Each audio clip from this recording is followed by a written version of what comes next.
फिर वो आया, फिर हमारे साथ संबंध बनाता था, फिर उसके बाद वो चला जाता था और वो बोल रहा मेरा बेटा ऐसे किया तो क्या हुआ, 10-20 हज़ार रुपया ले लो और साइड हो जाओ। मुजफ्फरपुर में इंसानियत का गला घोट देने वाला मामला सामने आया।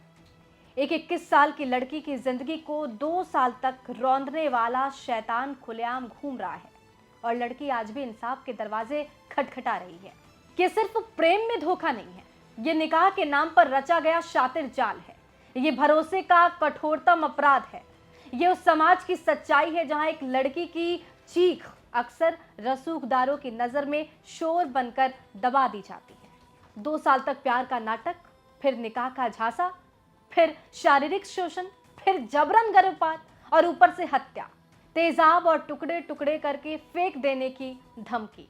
मुजफ्फरपुर की सड़कों पर यह मामला सिर्फ एक एफआईआर की नहीं। मुजफ्फरपुर में एक 21 साल की युवती ने एक युवक पर निकाह का झांसा देकर 2 सालों तक यौन शोषण, जबरन गर्भपात और जान से मारने की धमकी देने जैसे गंभीर आरोप लगाए।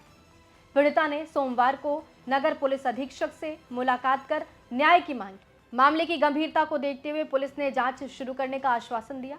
पीड़िता, जो कि ब्रह्मपुरा थाना क्षेत्र की रहने वाली है, उसने आरोप लगाया कि वो आरोपी युवक के साथ पिछले 2 सालों से रिश्ते में थी।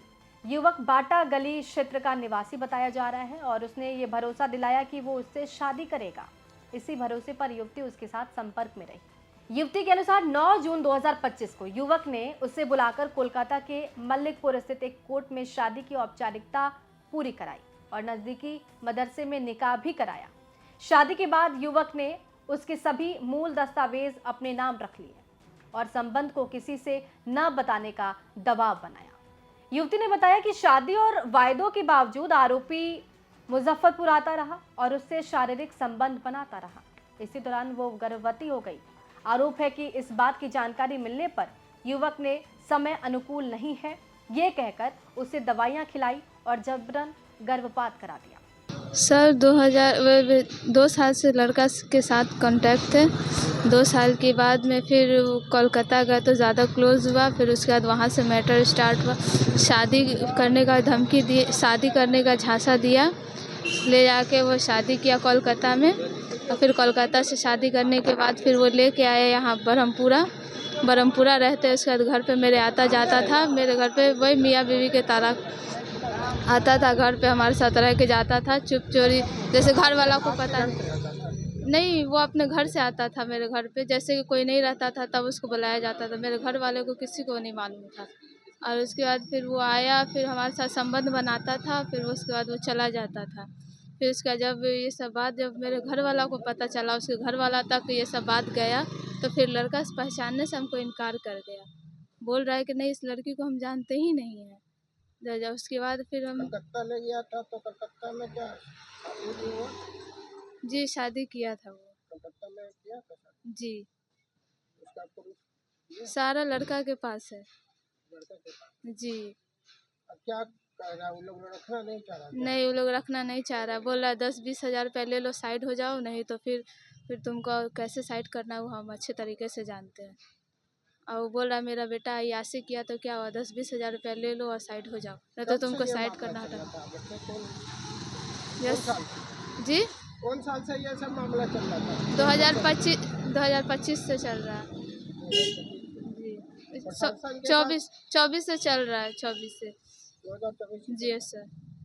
प्रशासन के पास आ रही है तो प्रशासन क्या बोले? सर बोले कि जाइए कार्रवाई होगा, लेकिन अभी तक कोई कार्रवाई नहीं हुआ। जनवरी से फरवरी आ गया लेकिन कोई कार्रवाई नहीं किया। लड़का को क्या बोला है?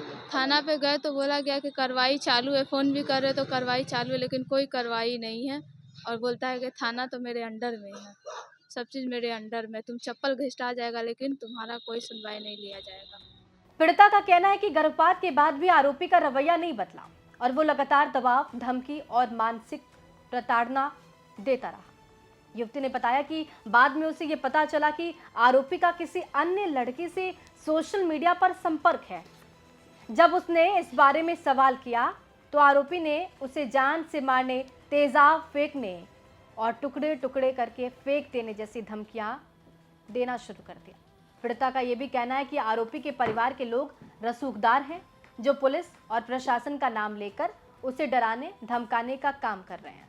पीड़िता ने सिटी एसपी से शिकायत करते समय कहा कि वो 2 सालों से मानसिक और शारीरिक उत्पीड़न झेल रही है। उसने मांग की है कि मामले की निष्पक्ष जांच की जाए और आरोपी को उसकी पत्नी के रूप में स्वीकार करने के लिए बाध्य किया जाए। सिटी एसपी मोहिबुल्लाह अंसारी ने कहा है कि मामले में लगाए गए आरोप बेहद ही गंभीर हैं और इसकी जांच के आदेश भी दे दिए गए हैं। पीड़िता को सुरक्षा और न्याय दिलाने के लिए उचित कार्रवाई की जाएगी। ये तमाम जानकारी जुटाई है मुजफ्फरपुर से हमारे सहयोगी मणिभूषण शर्मा ने। आपको इस पे क्या कुछ कहना है कमेंट बॉक्स में जरूर लिखिएगा। बने रहिए हमारे साथ, देखते रहिए बिहार तक।